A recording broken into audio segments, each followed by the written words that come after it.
warahmatullahi wabarakatuh. Perkenalkan, nama saya Fatir Muhammad, NIM 2201040008.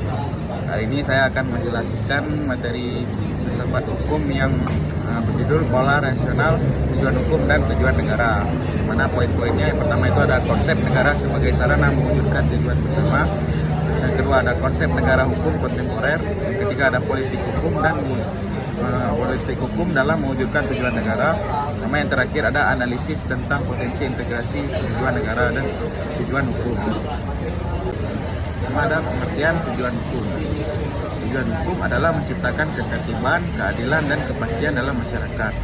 Tujuan negara melibatkan perlindungan warganya, pemeliharaan keamanan, penyediaan kesejahteraan, dan pembangunan negara. Hukum menjadi instrumen utama negara untuk mencapai tujuan ini dengan memberikan kerangka kerja yang adil dan teratur. Terus poin yang pertama, konsep negara sebagai sarana mewujudkan tujuan bersama.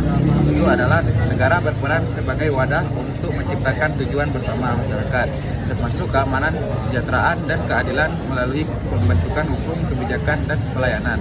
Negara menciptakan kerangka kerja untuk menciptakan keseimbangan antara kepentingan individu dan umum. Terus selanjutnya, konsep negara hukum kontemporer.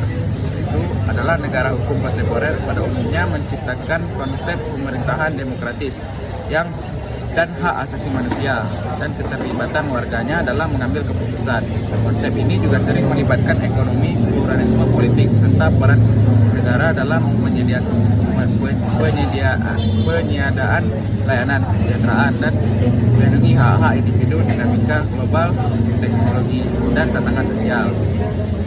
Lalu selanjutnya ada politik hukum dalam mewujudkan tujuan negara. Politik hukum merupakan pendekatan dalam pengembangan dan menerapkan hukum agar sejalan dengan tujuan-tujuan negara. Konsep ini melibatkan kebijakan, regulasi, dan keputusan hukum yang dirancang untuk mencapai tujuan tertentu yang sesuai dengan nilai dan visi negara. Politik hukum dapat mempengaruhi distribusi keadilan, perlindungan hak asasi manusia, serta pembentukan struktur sosial dan ekonomi dalam masyarakat. Selanjutnya ada analisis tentang potensi integrasi luar negara dan tujuan hukum. Integrasi tujuan negara dan tujuan hukum memainkan peran penting dalam membangun masyarakat yang adil dan berfungsi dengan baik. Tujuan negara seperti keamanan, kesejahteraan, dan keadilan dapat mencapai melalui instrumen hukum.